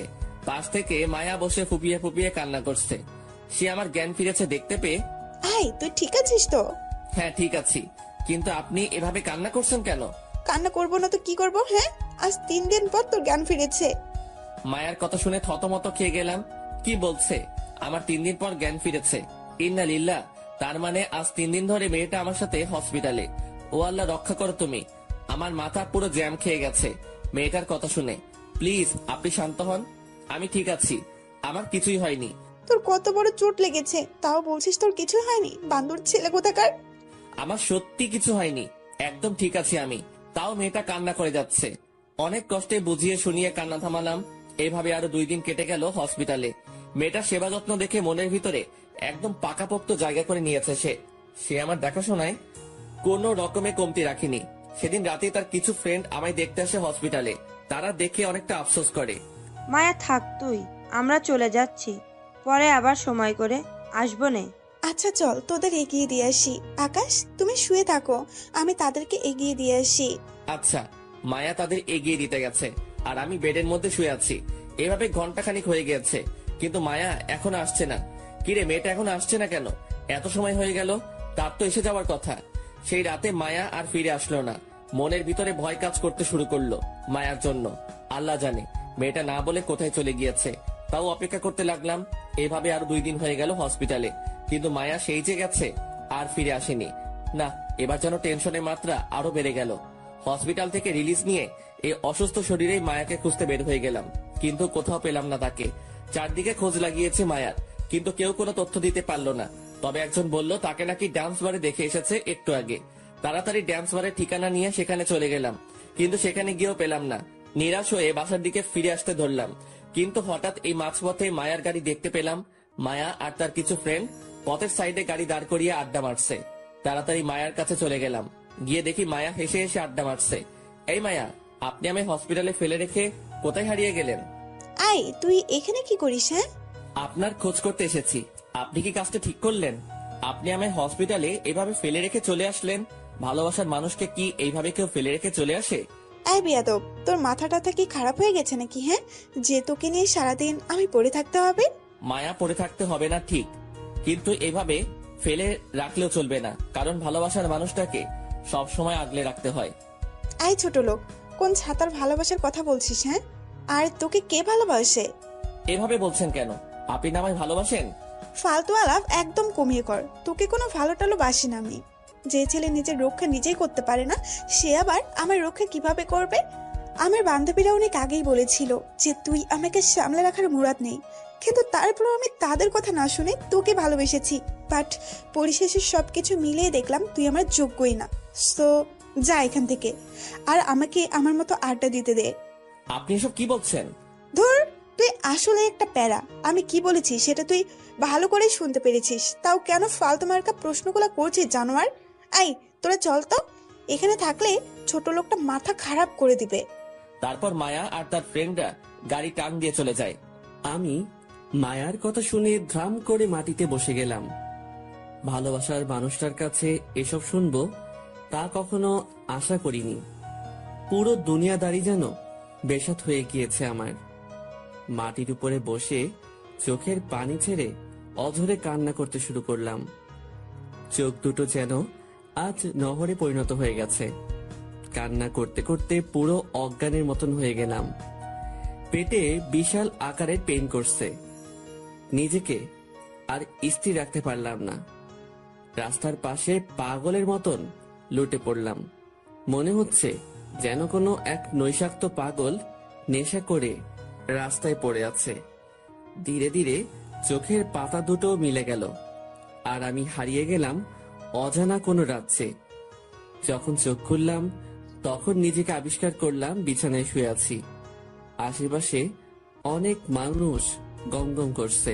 ভাই, আপনি ঠিক আছেন তো? হঠাৎ কি হয়েছিল যে আপনি পথের মাঝে পড়েছিলেন?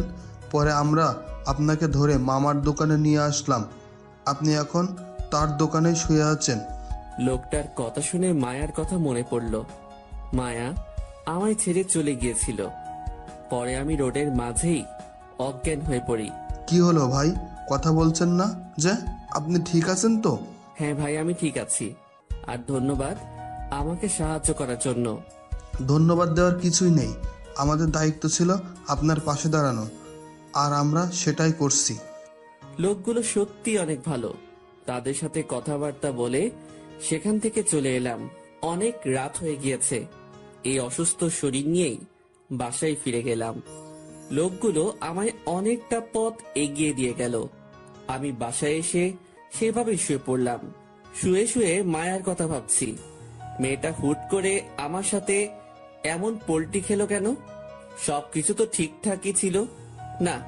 আমার মনে হয় তার বান্ধবীরা কান পরিয়েছে তাকে, তাই সে এমন ধারা আচরণ করছে। না, কালকে যেভাবেই হোক কলেজে গিয়ে মায়ার সাথে কথা বলবো, তারপর সব ঠিক করে নিব আগের মতন। পরের দিন সকালবেলা ঘুম থেকে উঠে ফ্রেশ হয়ে নিলাম, তারপর কলেজে চলে গেলাম। আজ কোনে ব্যাগ ট্যাগ নেইনি, কারণ আজ ক্লাস করব না। মায়ার সাথে কথা বলেই বাড়িতে চলে আসব। কলেজে গিয়ে দেখি মায়া তার বন্ধুদের সাথে আড্ডা দিচ্ছে। আমি তার কাছে এগিয়ে গেলাম। আপনার সাথে আমার একটু কথা ছিল। ছোট লোক, তুই আবার আমার সামনে এসেছিস? তোর কপালে শনি ঘুরাচ্ছে কিন্তু। আপনি এমন করছেন কেন? প্লিজ আমার সাথে ঠিক করে কথা বলেন না। না, তোর মতো ছোট লোকের সাথে কোনো কথাই নেই, আর তাছাড়া তোর কোনো যোগ্যতাই নেই আমার সাথে কথা বলার। সো চললাম আমি এবার। খপ করে মায়ার হাত ধরে ফেললাম। প্লিজ আপনি এমন করিয়েন না। আমি আপনাকে খুব বেশি ভালোবাসি। আমি আপনাকে ছাড়া থাকতে পারবো না। জানোয়ারের বাচ্চা, তোর কত বড় সাহস যে তুই আমার হাত ধরেছিস! কি মনে করেছিস তুই, হ্যাঁ, যে তোর সাথে একটু ভালো করে কথাবার্তা বলেছি দেখে তোকে ভালোবাসি আমি? যদি এমনটা ভাবিস তাহলে ভুল করবি তুই, কারণ তোর যোগ্যতাই নেই আমার সাথে কথা বলার। সেখানে তোর রিলেশন করা অনেক পরের কথা। জানোয়ার, নিজের চেহারা একবার আয়নায় দেখেছিস তুই ভালো করে? দেখতে লাগে পুরো ছোট লোকের মতো। মনে হয় যেন জমিন থেকে হাল চাষ করে উঠে এসেছিস, আর তুই চলে এসেছিস আমায় ভালোবাসতে। আমার উপকার করাই একটু ভালো ব্যবহার করেছি দেখে সেটাকে তুই ভালোবাসা মনে করে বসেছিস, হ্যাঁ? আমি জানি আপনি আমায় ভালোবাসেন। কোনো কারণে হয়তো আপনি আমার উপরে রাগ করে এমন ব্যবহার করছেন। প্লিজ এমন করিয়েন না। আসলেই তোর লজ্জা শরম নেই। আশেপাশে সবাই তোর দিকে তাকিয়ে আছে, তাও তুই ভালোবাসা ভালোবাসা করে যাচ্ছিস। দাঁড়া, তোর ভেতর থেকে ভালোবাসার ভূত বের করছি, একটু ওয়েট কর। নিলয়দের ফোন লাগাচ্ছি। মায়া পকেট থেকে ফোনটা বের করে নিলয় না কাকে যেন ফোন দেয়, আর আমি অসহায়ের মতন দাঁড়িয়ে আছি। আয় নিলয়, কোথায় রে তোরা? তাড়াতাড়ি একটু আয় তো কলেজের মাঠে। বদমাইশ একটা অনেক বেড়েছে, তাকে একটু টাইট দিতে হবে। মায়া ফোন করার মিনিট কয়েকের মধ্যেই নিলয় না কে সে চলে আসে, সাথে আরো অনেক ছেলে পেলে। তারা আমায় কলার ধরে টানতে টানতে সেদিনের রুমটাতে নিয়ে যায়, যেখানে মায়া আর তার ফ্রেন্ডরা মিলে আমায় মেরেছিল। সেখানে নিয়ে ইচ্ছে মতন মারতে শুরু করে সবাই মিলে আমায়। তাদের সাথে মিলে মায়াও আমার গায়ে অনেক কয়টা হিট করে। আমি মরার মতন মাটিতে পড়ে পড়ে মার খাচ্ছি, কিন্তু তাদের মনে কোনো মায়া দয়া নেই। তারা আমায় পাষাণের মতন মেরেই চলেছে। এক পর্যায়ে গিয়ে মায়া আমার তলপেট বরাবর সজোরে এক লাথি মারে। সাথে সাথে মাগো বলে চিৎকার করে উঠলাম। আমার দুনিয়াদারি যেন অন্ধকার হয়ে আসছে পুরো। মায়া আমার ক্ষতস্থানটাতেই লাথি মেরেছে, তাও তাদের রেশ মেটেনি, এখনো মারছে তারা আমার। এদিকে আমার তলপেট থেকে ব্লিডিং চালু হয়ে গেছে। অন্যদিকে হঠাৎই মায়ার ফ্রেন্ড তাহিয়া মায়াকে টেনে ধরে। এই মায়া, ওকে আর মারিস না, ছেলেটার পেট থেকে অনেক ব্লিডিং হচ্ছে, প্লিজ ওকে ছেড়ে দে, না হয় মরে যাবে ছেলেটা। না, আজ ওকে জন্মের শিক্ষা দিয়েই ছাড়বো। নিজের লেভেল ছাড়া ভালোবাসতে আসে কেন? কোনো যোগ্যতা তার আছে যে সে আমায় এসে ভালোবাসার কথা বলে? আমার পায়ের সামনেও আসতে পারবে নাকি সে? আমার বাবা কোথায় থানার ওসি, আর সে হচ্ছে কোনো এক ছোট লোক ঘরের সন্তান। সে আসে আমায় ভালোবাসতে। মায়া প্লিজ ছেড়ে দে। আচ্ছা যা, তোর কথাই ছেড়ে দিলাম। আই নিলয়, তোরা চলে যা। আচ্ছা আপু। সবাই আমায় মেরে ধরে চলে গেল, আর আমি চুপচাপ মাটিতে শুয়ে শুয়ে ব্যথায় কাতরাচ্ছি। হায় রে দুনিয়া, যে মেয়েকে একে একে দুইবার বাঁচালাম, সেই মেয়েই আজ আমায় পাষাণের মতন করে পিটিয়ে ফেলে রেখে দিয়ে যায়। তবে সমস্যা নেই, উপরওয়ালার বিচার তিনি ঠিক সময় মতন করে দিবেন। মরার মতন পড়ে আছি ফ্লোরের উপরে। আমার এই খবর শুনতে পেয়ে রাফি দৌড়ে আসে। এই আকাশ, কি হয়েছে তোমার? মায়া মেরেছে। তুমি কেন ওই অহংকারী মেয়ের সাথে চলতে যাও বলো তো? তুমি জানো না যে ওই মেয়ের সাথে শরীর ভরা কারেন্ট আর অহংকার? বাবার একটু ক্ষমতা আছে দেখে সবাইকে সে পশু মনে করে। সে একাই মানুষ আর বাকি সবাই পশু। দেখলে তো তোমার কি হাল করলো। আমি মানুষ চিনতে ভুল করেছি। বাদ দাও এখন ওইসব, চলো দেখি তোমায় হসপিটাল নিয়ে যেতে হবে। রাফি আমায় ধরে ধরে হসপিটালে নিয়ে যায়। ডক্টর এসে আমায় চেক আপ করে। ডক্টর তো পুরাই অবাক। আপনার এই জায়গায় আগেই আঘাত পেয়েছেন, তারপরে আবারও কি করে আঘাত পেলেন? ডক্টর, ওর কোনো দোষ নেই, কোনো এক পাষাণ তার সাথে এইরূপ আচরণ করেছে। যে করেছে তার মনে কি একটুও মায়া দেওয়া নেই নাকি? কি বেরহেমভাবে মেরেছে ওনাকে, পুরো সেলাই সহ ছুটিয়ে ফেলেছে ওনার। ডক্টর প্লিজ আপনি একটু ওকে দেখুন। হ্যাঁ আমরা দেখছি, আর শোনেন, আপনি ওনাকে অ্যাডমিট করিয়ে দিন, কারণ ওনার একটা প্রপার ট্রিটমেন্ট দরকার। আচ্ছা ডক্টর। রাফি আমাকে হসপিটালে অ্যাডমিট করিয়ে দিল। ট্রিটমেন্ট চলছে আমার। আজ 2 দিন হলো আমি হসপিটালে অ্যাডমিট। নাদিয়াও আমার এই খবর পেয়ে দেখার জন্য ছুটে এলো হসপিটালে। কি রে আকাশ, ওই মেয়ে তোর সাথে এমনটা করলো, কিন্তু তুই যে কিছু বললি না? তুই চাইলে তো সব কয়টাকে মেরে মাটিতে দাফন করে দিতে পারতি। নাদিয়া, আমি এসেছি মানুষ হতে। মারামারি করতে আসলে ঠিকই সব কয়টাকে জমের দুয়ারে পৌঁছে দিতাম, কিন্তু আমি সেসব করার জন্য আসিনি। এসেছি মানুষ হব, তাই পুরনো দিন আর সমস্ত কিছু এক সাইডে ফেলে রেখেছি। তা না হয় ঠিক আছে, কিন্তু মেয়েটাকে তো কিছু একটা করা উচিত ছিল তোর। আমার কিছুই করা উচিত ছিল না, কারণ উপরওয়ালা বলতে কেউ আছেন, তিনি সময়ে সঠিক বিচার করে দিবেন। তুই আসলে অনেক পাল্টে গেছিস আকাশ। থাক, বাদ দে এখন ওসব কথা। আচ্ছা। তারপর নাদিয়ার সাথে অনেকটা সময় কথা বললাম। সে আজ সারাটা দিন ধরতে গেলে হসপিটালেই ছিল। রাফিও আমার সাথে অনেকটা সময় কাটায়, কিন্তু নাদিয়া যখন ছিল তখন সে ছিল না। এইভাবে সপ্তাহখানিক কেটে গেল। রাফি আমার দেখাশোনায় কোনো কমতি রাখেনি। এদিকে নাদিয়াও আমার দেখাশোনার জন্য হসপিটালে চলে আসতো। আমি নাদিয়ার সাথে রাফির পরিচয় করিয়ে দিলাম। 3 জনের মাঝে বেশ একটা বন্ধুত্ব হয়ে গেল। আমি রাফিকে আমার সম্পর্কে কিছু বলতে না করেছি নাদিয়াকে, সেও আমার বিষয় লুকিয়ে যায়। আলহামদুলিল্লাহ, কিছুদিনের মাথায় সেরে উঠি আমি। 2 সপ্তাহের মাথায় ডক্টর আমাকে হসপিটাল থেকে রিলিজ করে দেয়। পরের দিন থেকে আবার কলেজ শুরু করি।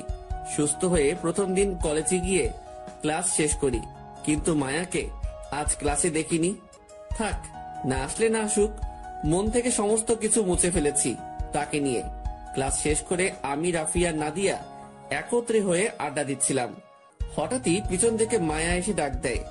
কিরে ছোট লোক, আমি তো ভেবেছি তুই মার খেয়ে কলেজ ছেড়ে পালিয়েছিস, কিন্তু এখন দেখি তুই সুস্থ হয়ে ফিরেও এসেছিস। শুধু তাই নয়, বন্ধুও জুটিয়ে ফেলেছিস 2 জন। আমি মায়ার কথায় পাত্তা না দিয়ে আমাদের মতন কথা বলতে থাকলাম আমরা। কিরে, কথা কানে যাচ্ছে না তোর আমার কথা? দেখুন, আপনার সাথে আমাদের কোনো কিছুই নেই, তো নিজের মতো থাকবেন আর আমাকে আমাদের মতন থাকতে দিন। বাহ, মুখে বুলি ফুটেছে দেখি তোর। না, আবার মার খাওয়ার ইচ্ছে হয়েছে? ধমকিগুলো অন্য কোথাও গিয়ে দিন।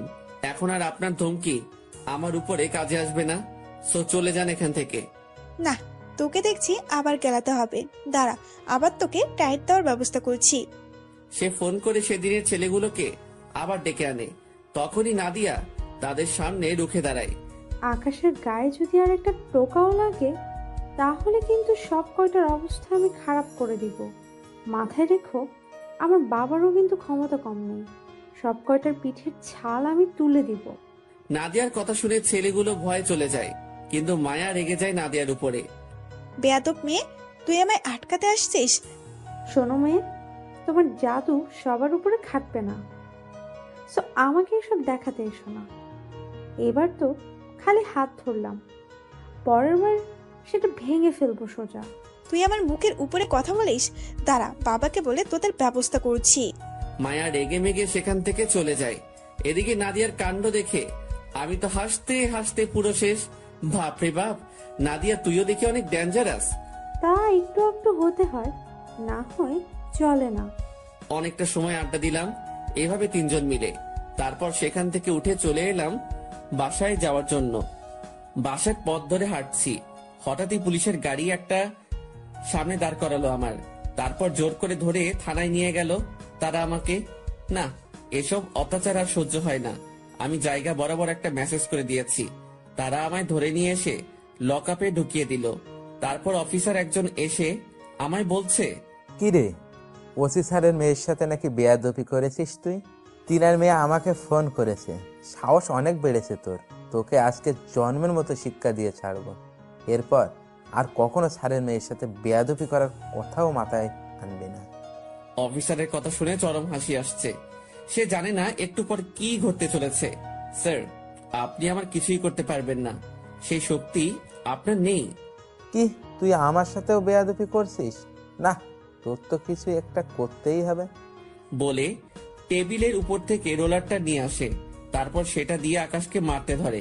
যখনই অফিসার রোলার দিয়ে আকাশকে মারতে যাবে তখনই পুরো থানা সহ কেঁপে ওঠে। থানার সকলেই ভয় পেয়ে যায়। পুলিশ কয়েকজন তাড়াতাড়ি থানা থেকে দৌড়ে বের হয় কি হয়েছে সেটা দেখার জন্য। তারা থানা থেকে বের হতেই দেখে কয়েক শতাধিক ছেলে পেলে থানার সামনে লাঠি ছোটা নিয়ে দাঁড়িয়ে আছে। এই অবস্থা দেখে থানার পুলিশগুলো হতভম্ব হয়ে যায়। থরথর করে কাঁপতে শুরু করে সবাই। কারোর ভিতরে যেন আর প্রাণ নেই, মূর্তির মতন দাঁড়িয়ে আছে সবাই। তখনই ছেলেপেলেগুলো চেঁচিয়ে ওঠে, এই তোরা আকাশ ভাইরে কোন সাহসে এনে লকারে ঢুকিয়েছিস? ভাই, আমরা কিছুই জানি না। বড় স্যার ছেলেটাকে ধরে আনতে বলেছে। ওকে দাঁড়া, তোর বড় স্যারকে কানের পট্টি গরম করছি। ছেলেপেলে সবাই হুড়হুড় করে থানার ভিতরে ঢুকে যায়। যে অফিসার আকাশকে ধরে এনেছে সে তো পুরো ভয়ে শেষ, কারণ এত ছেলেপেলে একসাথে এসেছে যে তারা থুতু ফেললেও থানাবাসী ভেসে যাবে। এই বেটা, কি সমস্যা তোর? তুই আকাশ ভাইকে কেন ধরে এনেছিস? বলেই কলার ধরে ফেলে। ভাই, সে বড় স্যারের মেয়ের সাথে নাকি অসভ্যতামো করেছে, তাই স্যারের মেয়ে আমাকে রিপোর্ট করায় আমি তাকে ধরে আনি। আর তাছাড়াও ওসি স্যার ফোন করে ওকে ধরে আনতে বলে। অফিসারের কথা শুনে ছেলেপেলে এবার পুরো ক্ষিপ্ত হয়ে যায়। এই বেটা, কাকে তুই তাঙারি করে সম্বোধন করছিস?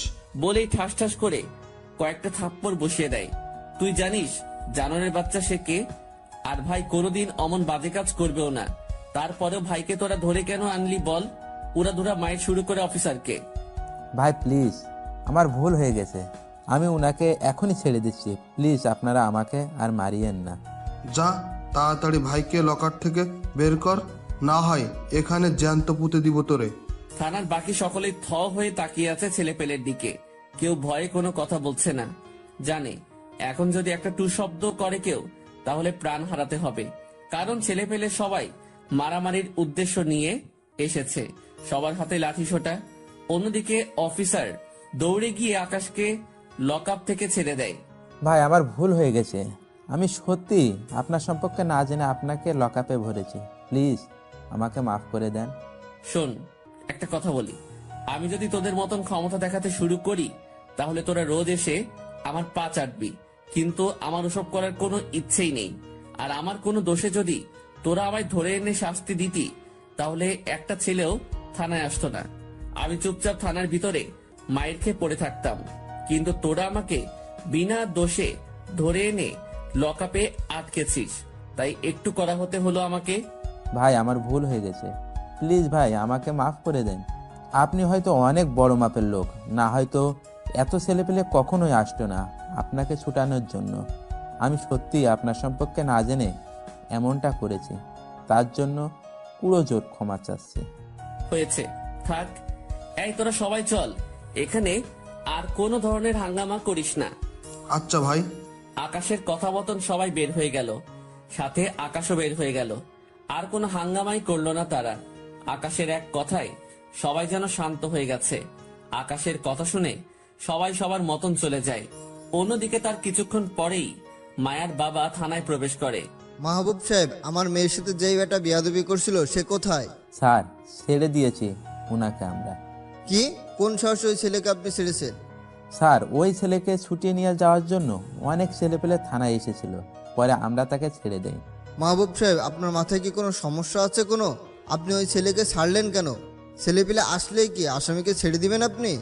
স্যার প্লিজ আপনি বোঝার চেষ্টা করুন, তখনকার পরিস্থিতিতে আমরা ছিলাম না।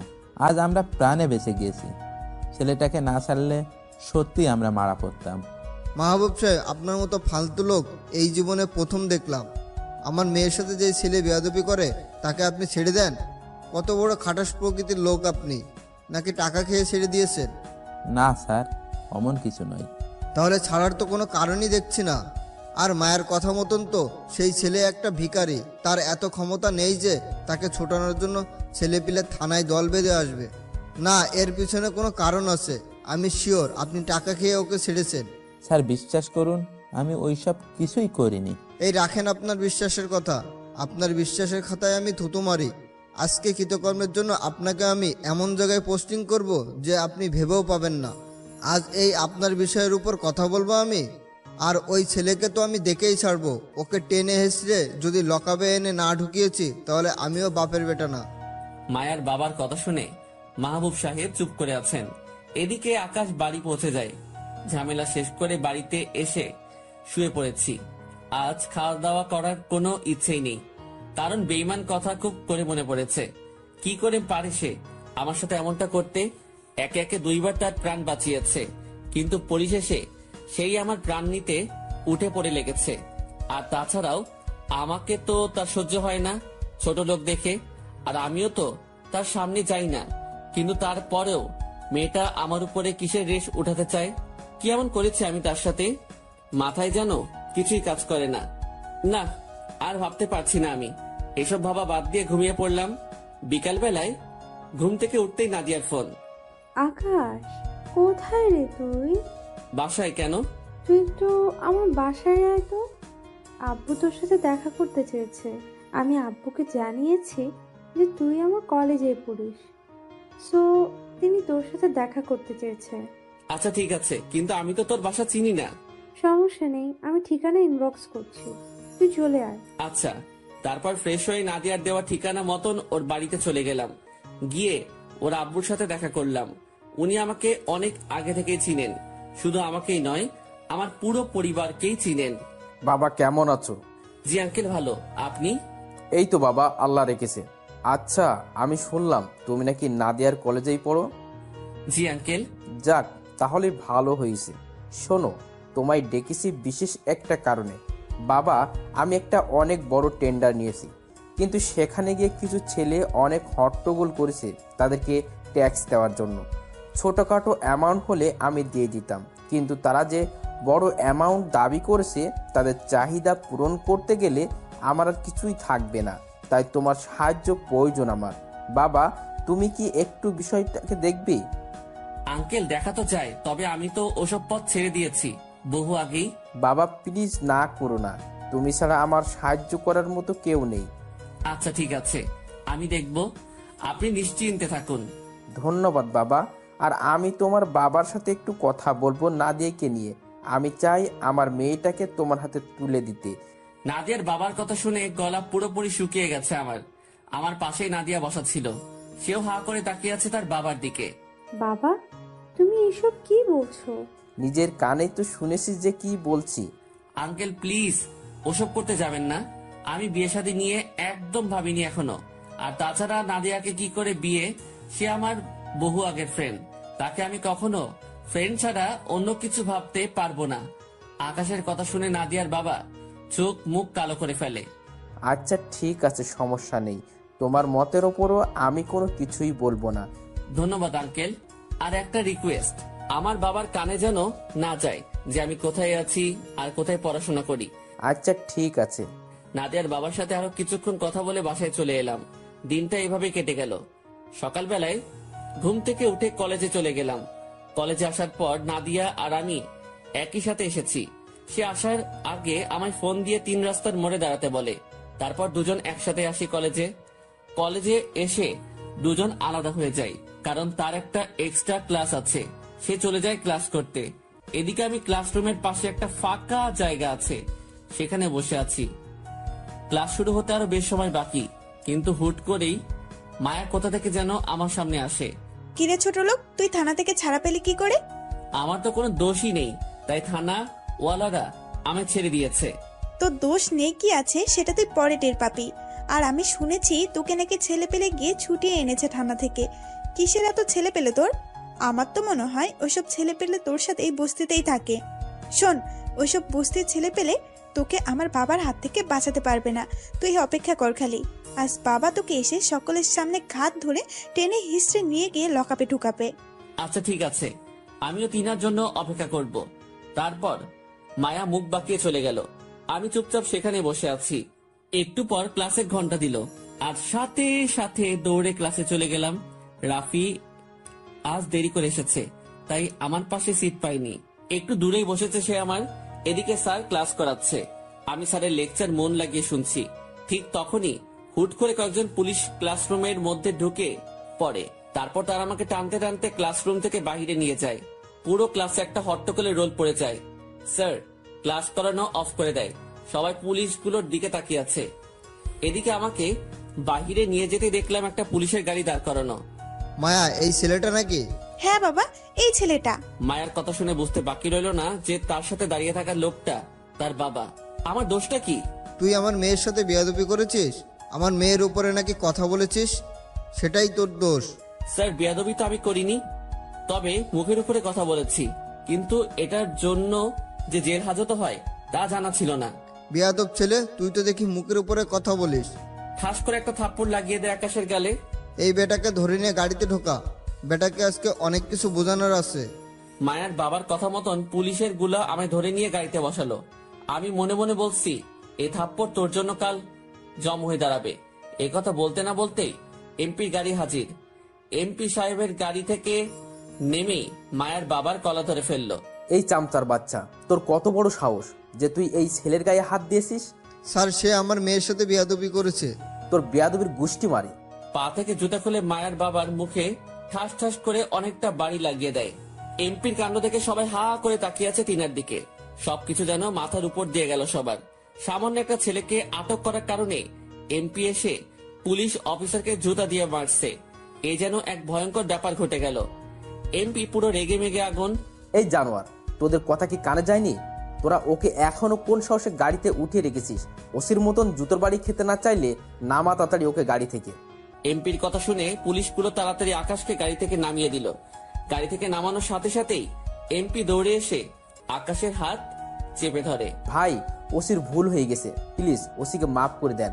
ওর হয়ে আমি ক্ষমা চাচ্ছি আপনার কাছে। ক্ষমা টমা আমি বুঝি না, আর আমি এসব হাঙ্গামাটাতেও নেই। সো তাড়াতাড়ি সবাই এখান থেকে গাড়িটি গোল করে পালান।